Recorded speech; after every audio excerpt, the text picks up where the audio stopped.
Dr. Frederick Kliem, a research fellow at NTU S Rajaratnam School of International Studies, joins me now.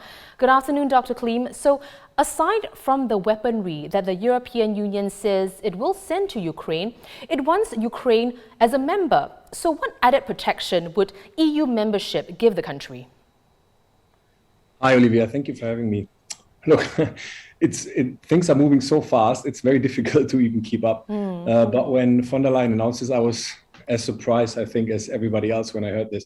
So it seems to me to be more a rhetorical weapon to pressure Russia rather than a real possibility, I must say. So in general, what you are insinuating is correct.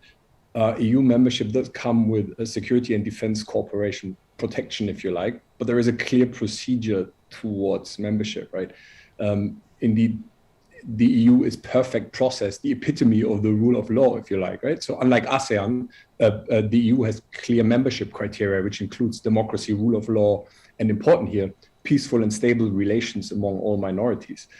Secondly, legal fiscal trade reform must take place and all member states must agree, the European Parliament also. So the main point is accession negotiations are a very, very long process.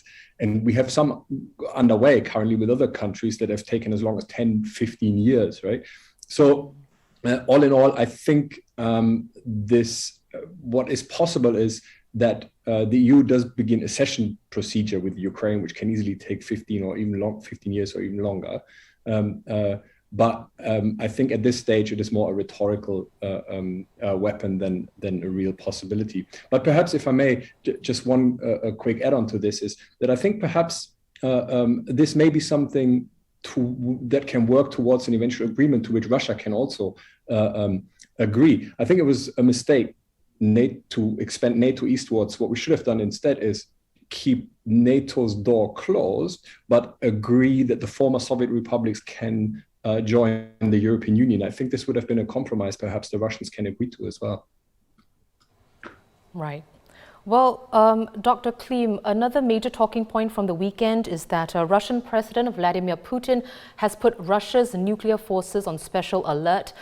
Knowing the possible devastation as well as the repercussions on his own country, what factors would still drive Mr. Putin to launch a nuclear attack? I think I have long stopped to apply rational actor logic to Mr. Putin. So I think here it is worth pointing out that the Western media is partly incorrect in their reporting at the moment, in seeing this purely as a sort of panic reaction of a cornered animal whose fight is not going so well. Putin has been fairly clear from day one of that invasion that the nuclear option is on the table if NATO intervenes with boots on the ground. So in more general terms, I would say this once again underlines the fallacy that there is such a thing as nuclear stability, right? Please remember, we even feared at some point Trump may unwittingly put the nuclear option on the table against China. So this is not the same. Trump is constrained by checks and balances while Putin is unhinged. But the main point remains, nuclear weapons do not make the world a safer place. That's a fallacy. So I hope that this is nothing more than crazy rhetoric, a threat of a crazy dictator. But it is very worrisome that people like Vladimir Putin have, in theory, the option of pressing a devastating red button.